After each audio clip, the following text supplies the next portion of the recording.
All right, everybody, we're going to get started here. Thank you for being here.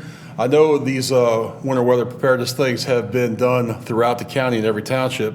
So here, City of Lawrence, we're hosting the final one, and appreciate you being here. If you're on Facebook, you can get a chance to catch this. Hopefully, we got some good information for you. So we got representatives from the police department. My name is Mel. I'm the staff chaplain. We have representatives, our chief of police, deputy chief from the fire department, battalion chief from the fire department, utilities director, and a couple others, crime watch director. So we got a bunch of folks here from the city, and then we have Cassandra here with us from EMA and emergency management, Homeland Security. And so she's actually going to give us a presentation, and then we're going to do a quick question and answer, handle anything you need to know. Not going to keep you any longer than we need to be here, but we want to get some good information out. Make sure we got handouts in the back as well, so take advantage of those, and there will be a test at the end. So Cassandra, if you want to go ahead and get started, welcome. Appreciate you being here. Thank you. So I'm Cassandra Buster. I'm with LPD Homeland Security Bureau. I'm the senior coordinator. I've been in my role for 2 months. Do you want me to talk? I've been in my role for 2 months. I've taken over Elia James' position, so this here, since there's not a lot of people, it does help me with my public speaking skills, so that's one great thing. So tonight I'm going to talk to you about some winter preparedness tips, preparing you and your community, whenever you're in the community or you're at home.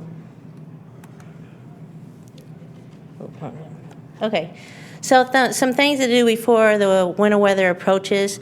In October, you want to start thinking ahead that winter weather is going to be coming. So some things that you might want to purchase is some rock salt that's environmentally friendly, so that you don't damage your driveway. And you want to buy some sand to improve traction in the driveway and along the street. If you get stuck, that's something that you want to have in your car. Either some sand or some non-clumping cat litter, so that if you're stuck or stranded out and about, then you're able to get loose and go on. So make sure that you have enough snow shovels, and if you're able to purchase snow blowers, then you can purchase a snow blower. Make sure that you have sufficient heating fuel. If you use a wood or fireplace, just make sure that you have the seasoned wood for the fireplace, and make sure you have adequate clothing and blankets to keep you warm. So it's always important to make sure that you have a plan in place for you and your family. Do you guys have a plan in place? Do you? Okay. So one thing is to think about practicing your plan. Make sure that you're prepared. If you have out-of-town family members or family members in the community that you could call, if the power goes out, you want to be able to call a family member and ask them if you could come until your power is restored. And another thing to purchase, National Oceanic and Atmospheric Administration weather radio, so NOAA weather radio. You want to make sure you have that in case your power goes out. So during the winter season, you want to make sure that you're walking carefully during the snow and icy walkways. Make sure that you're not overexerting yourself whenever you're shoveling snow. So whenever you're shoveling snow, if you get out of breath, make sure that you take a lot of breaks, because overexerting yourself is the number one cause of, major cause of death during the winter. And whenever you go inside after taking a break, you want to make sure that you go inside and change your wet clothing, so that you're not you're preventing frostbite and hypothermia. So I'm going to go over some hypothermia signs and symptoms. So hypothermia the signs are uncontrollable shivering, memory loss, disorientation, incoherence, slurred speech, drowsiness, and apparent exhaustion. So if you see any of these warning signs, either with yourself or a family member, bring them inside, take off their clothing, cover them with blankets. You're going to want to make sure that the torso is the area that you warm up first, and have them drink warm beverages. Just avoid alcoholic beverages, and then you're going to want to seek medical attention immediately. So then frostbite, here's the signs and symptoms: loss of feelings. You'll have white or pale appearance in your extremities, which is your fingers, your toes, your earlobes, and the tip of your nose. And then your skin will be firm and waxy. So on Thanksgiving, me and my mom got into the line of Menards at 4 a.m. and I didn't have 2 pairs of socks on, and we waited two hours in the cold, and I was thinking, oh gosh, frostbite is seeking in. But on this scale here, these are the things to look for. If you get to the red, that's when you know you want to go inside, because you want to avoid the white and especially the black, because you might lose your extremities. So if any of these symptoms are detected, just make sure that you get medical help immediately. So if your power goes out, just make sure before this is to occur, make sure you have plenty of blankets, sleeping bags, and warm winter coats. Make sure that your fireplace is up to code with plenty of dry firewood and a gas log fireplace. And then some space heaters that you could use for your power going out is kerosene space heaters. But if you want to use any space heater, whether the power's on or off, make sure that you're using space heaters with the automatic shut-off switches and ones that don't have that glowing element. So those are fire hazards. And I'm sure that you'll talk about that, some fire safety procedures. And then never use your stove as a heat source, because if it's a gas stove, it could cause carbon monoxide poisoning, and your stove wasn't made for it to be used as a heat source. So make sure that you have fire extinguishers in your house, and know that the extinguishers does expire. Know how to use them. So using a fire extinguisher, you use the pass method, which is you pull the pin, you aim at the base of the fire, and then you sweep.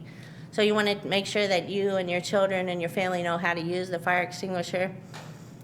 Make sure that your smoke detectors and your carbon monoxide detectors are working. Change the batteries. The best time to change the batteries is during time change. So fall back, make sure that you test your smoke detector and your carbon monoxide detector.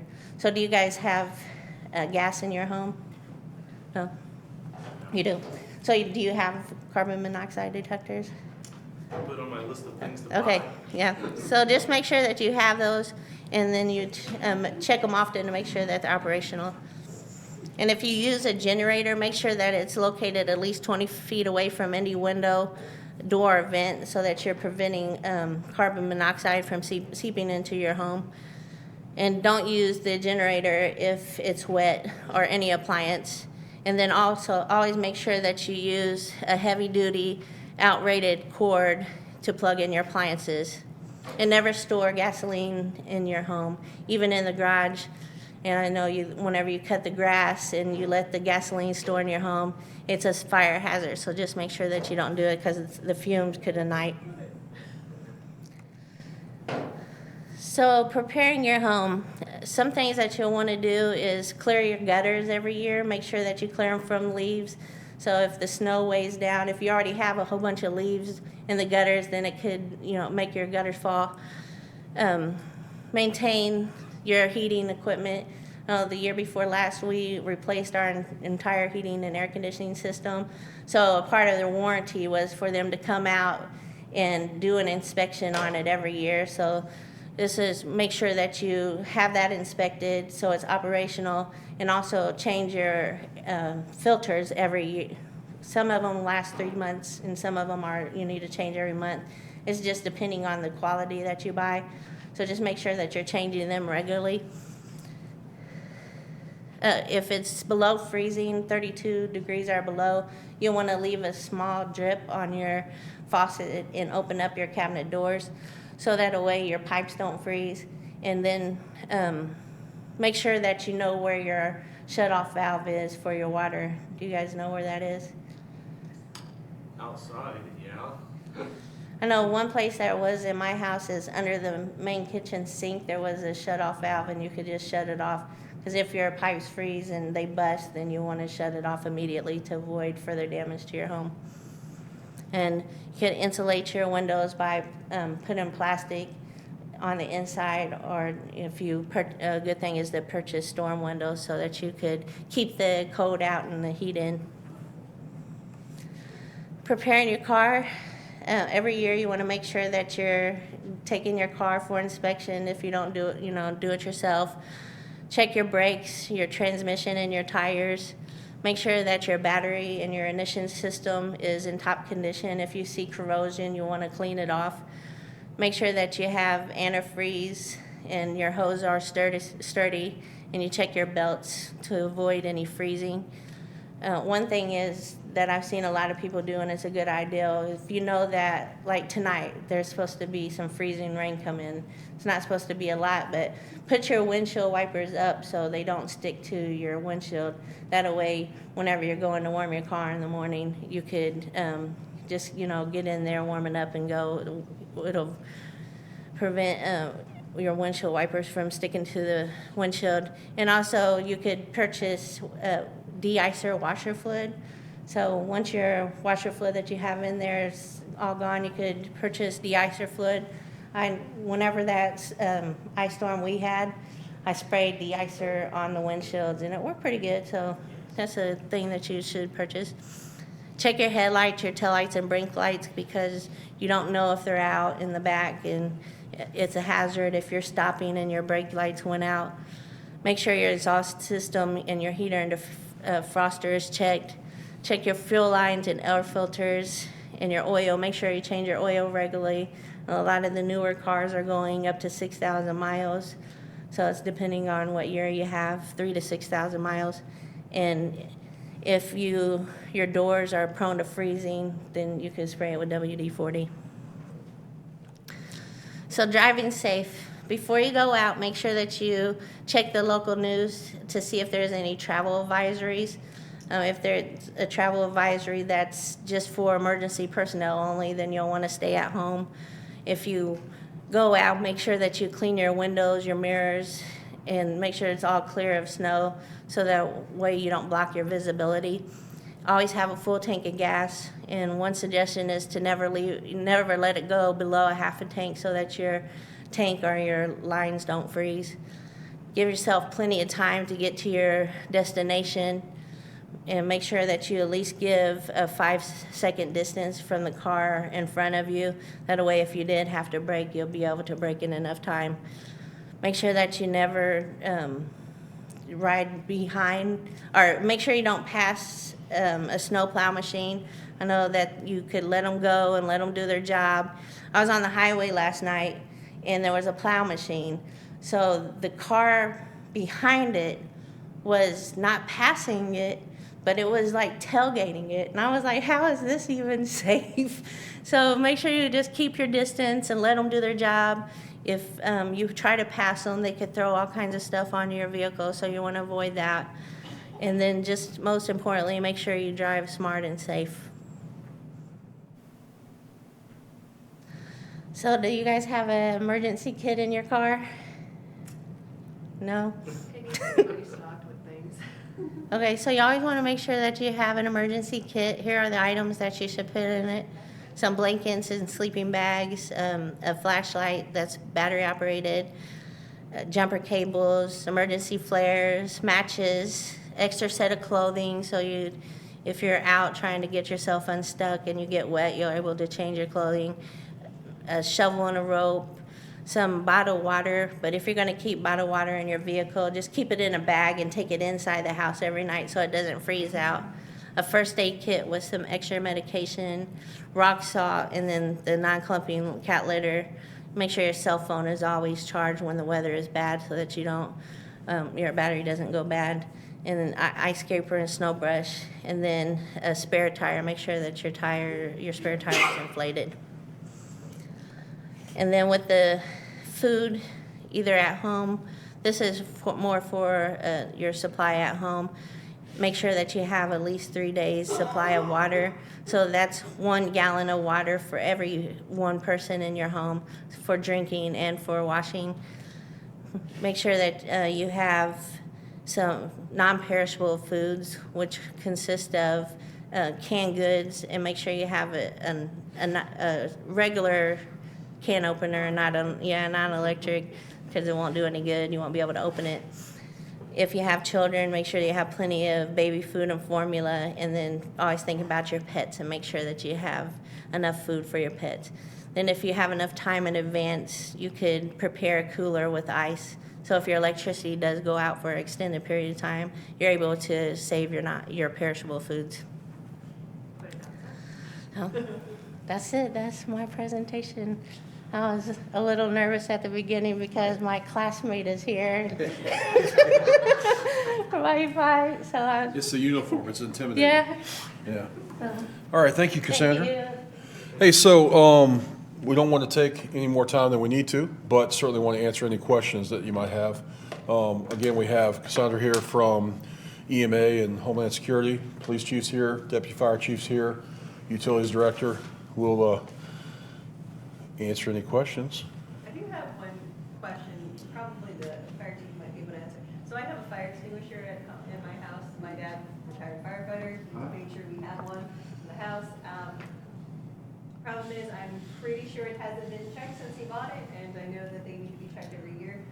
Is there a place where, just a regular homeowner can go and take their fire extinguisher to be checked? There's actually several, so just look for fire protection companies. Okay. Here, yeah, I was going to say the question, maybe if we answer any questions, come to the mic since we got Facebook going. Just thank you. I was just thinking the same thing. So the question is about keeping fire extinguishers up to date, making sure they're checked on a regular Yeah, basis. if you just either Google or, fire protection extinguisher servicing, there are many. There are many out there that you can pick from, and honestly, depending on the age of that extinguisher, it might be best just to go ahead and pitch it and buy a brand new one, and depending on the size. Is there a place where we can take them, like, instead of just throwing them Same fresh? thing, because after a certain age, like in the 80s, that, obviously we found in buildings throughout Lawrence, or even some of our fire equipment had older 80s models. Those are pitchable, and then just replace them with something more modern and new that can be recharged and keep it charged. Yeah, no, I had some basic ones like I got from Walmart or something in my house, and just after a few years, just replace them. The charge, Yeah, 'cause they're really they lose inexpensive. charge. They're real, yeah. And you'll see on the gauge, it'll have a green and red indicator. As long as it's in the green, you rest assured it's probably going to work. But if you have any doubt, just get rid of it, get a new And one. that's really probably the case for residential fire extinguishers that they're selling at Walmart, Meijer, Target, whatever. Right. And honestly, we often talk about, and I know Cassandra brought it up about pull, aim, squeeze, and sweep, the PASS acronym for what you do. But honestly, we'd rather have you call 911, get out of the house. And that's, what I'd promote over trying to use a fire extinguisher. So, And I'm a policeman, but I actually put a kitchen fire out once. Nobody cares. It doesn't hurt to have one in your car, too. yeah, in your car. But again, 911, it's not Yeah. worth you getting burned. Today my mind all day has been on this fire up in Logansport, and as we were talking about this meeting, and for all of you, including everyone in here, there's a bunch of pamphlets in the back, flyers. Go to www.nfpa.org. Any question you have about anything related to fire preparedness, disaster preparedness, you can download, read. It's an awesome resource. And it just made me think about winter preparedness in general, that, number one, obviously, working smoke detector. Absolutely number one. Number two, we see this a lot, and you brought this up, not to use your oven as a heating source. It happens. People get this time of year, can't afford their bills sometimes. We've seen electric stoves on high with fans running across them. We've seen open ovens after fires, the oven being open and that being a source of ignition. So there's resources out there. We're here to help, whether it's a police officer showing up and someone's in hard times and they said, hey, I need help. They can reach out to us. We have other resources to reach out to help people. We don't want them using these odd ways of heating their home that start these fires. So Yeah. So what was that website again? www.nfpa.org. That's National Fire Protection Protection Agency. Agency. Yeah. So I Great. mentioned space heaters. What is your suggestion or opinion on that? So, obviously we wouldn't want people to use space heaters, but they do. I mean, we all have that section in our house that doesn't get warm. or, you know, the kids might play in a certain section and it's really cool in there. So as long as it's UL listed space heater, a modern UL listed space heater, the key here is 3 feet is what the NFPA recommends for any space heater, whether it's fuel or electric, to be away from combustibles. You know, obviously you'd want that more towards the center of your room and away from the walls, away from furniture, away from anything that might burn. But the electric, there's something else along with that too. You want to really try to plug that directly into the wall and not plug it into an outlet or a surge protector in a strip, because the rating of that, the wattage that device is pulling is a lot more than that strip will handle, and the strip might actually catch fire or overheat. So you got to match up that device when you read the instructions to the power source it should go to. Never plug a space heater into an extension cord, so you don't want to extend that out, because again, now you're overloading the circuit, and that's going to be an issue. So space heaters, again, are something, I mean, you know, there's no law against using a space heater. We just don't, the types that we've seen and the way they're used is just really not good. So the idea of keeping away from bedding, sofas, curtains. Paper, anything. All that stuff. Yep. Yeah. Any combustible. Christmas tree's a big deal this time of year. Yeah, and again, that comes up every year, and anybody with access to the internet, Facebook, you can see the UL puts on their dry, or their live Christmas tree demonstration with the dry tree. And again, if you go to the back, the pamphlets back there, there's something that covers that as well. But you know, with the live trees that are really nice, the whole idea is to keep them moist, you know, have them in water. Don't let them dry out. Keep them, again, away from combustibles. Don't have your space heater near your live Christmas tree, because I can tell you within seconds it will envelop a room if those catch fire. So they're pretty. They're nice to have. You know, I mean, we've had one. Yep. As long as you maintain them and you do a good job, then you're fine. So something I learned recently is fire doubles in size every minute. Yeah, sometimes So less. you think about how quickly a house can be, a house can be fully enveloped. Right. It's a real. So again, going back to what Mel just said, and a fire extinguisher, call 911 or get out of the house, call 911 next door, but just let it go. We'll get there. That's what we do, and I'll help you out. All right. Thank you, Chief. Is there anything else? Hey, Jim, one thing I would recommend, I don't recommend using like kerosene fuel heaters. For the Facebook post, do you mind doing it up here? Yeah. On the mic, get the mic. Okay. Scott Salisbury, Florence Utilities. Hi, I just wanted to mention with kerosene heaters, the one thing you want to be sure of, I used to have one a long time ago, and if you don't, you have to use that in a very well ventilated space, because if you don't, there are fumes that will impair you. And So- proper fuel. Right, and make sure you use proper fuel, but personally, I don't recommend them. Thanks. Hey, while you're up here, anything specific came to mind about water, pipes? Well, the presentation was very good. One of the fascinating things we always encounter in the utility is how many people do not know where to shut their water off. And as the gentleman here mentioned, yes, you know where it is outside in the meter pit, and you can always get out and do that if you can get to your pit and get it open. Find it under the snow. Right, but generally where your water service line comes up into your house, there by code should be a valve there. And so you need to spend some time with your plumbing and get to know it and find out where these valves are, and more importantly, exercise them regularly. What we recommend is every time you do your every 6 months, check your smoke detector batteries, you go ahead and check all your water valves too. And if they're the old gate valve type that you twist, you want to fully close and open them a few times just to make sure that if you do need them, that they work. So that's extremely important. Another thing is just keeping cold air drafts from getting inside. I don't know how many times I've been out on frozen water service lines and meters that are a lot of times located in garages. Well, they might leave the door open 6 inches or so because they have cats or pets that are coming in. We see this a lot every year. People will leave those garage doors open and then call because their meter frozen broke.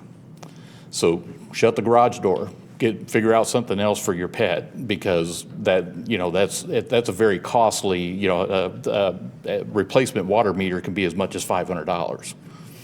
So, and that's on you if you allow it to freeze and break, because you didn't protect it. I mean, it's on you. So that's very important. Another thing you can do is, if you have crawl space, like at my house, we put styrofoam, or that hard foam, in our crawl space fence to prevent cold air from penetrating, getting into crawl space, because my water line crosses the entire length of my house before it comes up. So all that area under there is exposed. And so we put covers on our vents to prevent cold air from penetrating in the crawl space. So that's just a few things, but mainly it's just know your plumbing and make sure it works. Check it regularly. Thank you, Scott. You're welcome. Hey, I just thinking about winter weather and the fire service. If you're a homeowner and have a fire hydrant in front of your house, the fire department really appreciates when you shovel your drive, if you'll shovel out that fire hydrant as well. That's a great help to them. And when it comes time to fight a fire, get deployed, and get their hoses out. So, is there any other questions? Yeah, I was going to go ahead and ask Elliot James, who's a Crime Watch Director, to come on up here. And she'll say whatever she's got. I literally just have something. I'm like super short, so I'm going to bring the mic down. I just have a couple things. Guys, for me, winter preparedness and emergency preparedness is very near and dear to my heart. I spent almost 9 years in emergency management. So for me, I know there's quite a few people watching online, and this is going to be available online. But the message that I want to make come across is that, especially during winter, it's all about neighbors helping neighbors. Make sure that you're checking on your neighbors. If you have neighbors that are elderly, we have a lot of different communities here. I'm in charge of crime prevention, and I've gone out to a lot of the communities in the city of Lawrence, and just make sure that you're helping each other out. If somebody needs help, we're a walking community as well. So if somebody needs help, to just pitch in and help them out. The other thing that I wanted to say is, we also have a CERT program here, the Community Emergency Response Team. And I actually personally want to thank them, because we've done outreach. We went out to do an outreach event at a mobile home park that was 150 homes. And there were a lot of CERT members there that came out to help us. I really appreciate that. And I want to encourage everybody to make sure that they, check out that program, the Community Emergency Response Team, and then come back and be reassigned to us, and then continue to, help the police department, the fire department, with all of our events. And then, of course, another way to volunteer for the police department here is we're going to have a great program, the Citizens Academy. The application for that is actually going to be out January 1st. So in January, just go to the city website, cityoflawrence.org, and then you can download the application there and submit it. All right? So we appreciate the volunteers. We appreciate all the neighbors helping each other. We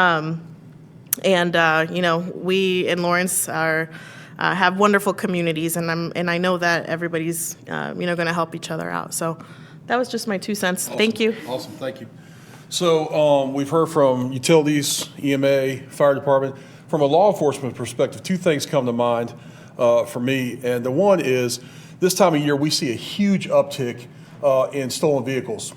First thing in the morning, people will go out, start their car, want to warm it up, defrost it, things like that, go back in the house, leave it unlocked, and it happens on a regular basis throughout the winter. So just encourage you, if you're going to warm your car up, you need to secure it somehow, because it's an annual problem this time of year.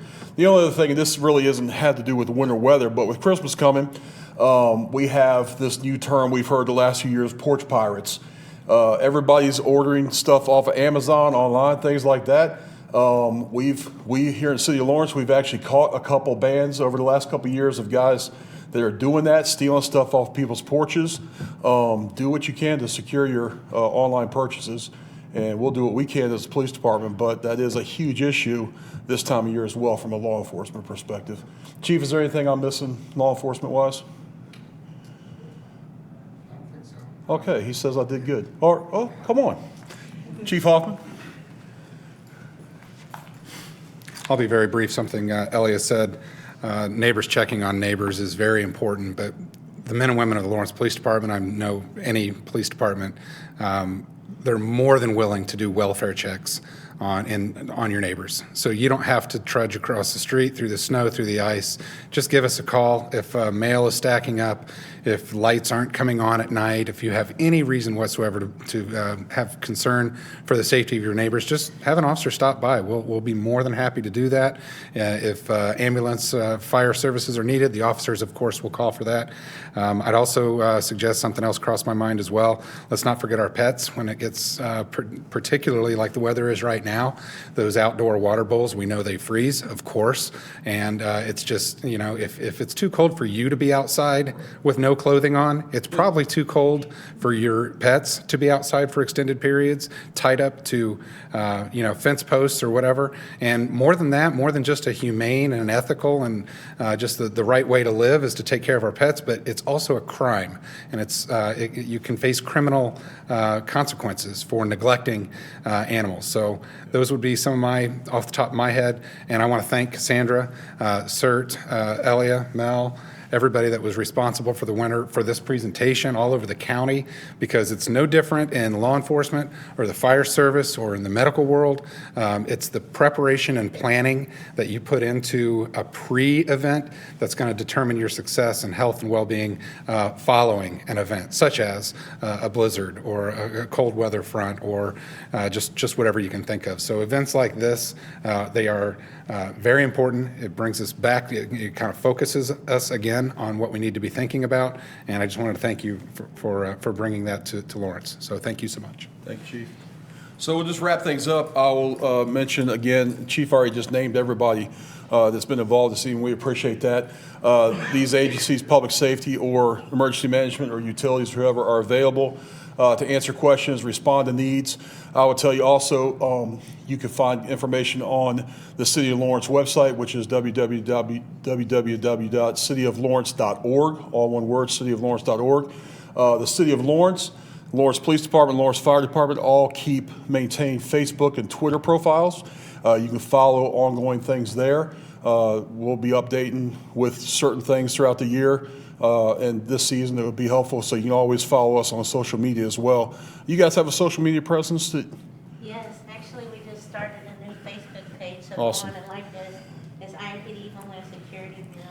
So IMPD Homeland Security Bureau is the Facebook page, so you can follow that. Then the Twitter is IMPD HSB. IMPD HSB, Homeland Security Bureau. Okay. Yep.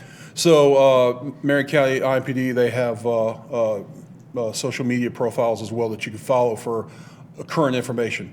And they're always, feel free to call, and we will do our best to serve you and meet your needs. So thank you very much. Appreciate you being here. We're going to go ahead and wrap it up, and folks will be around if you have anything else. All right. Have a good evening. Thank you.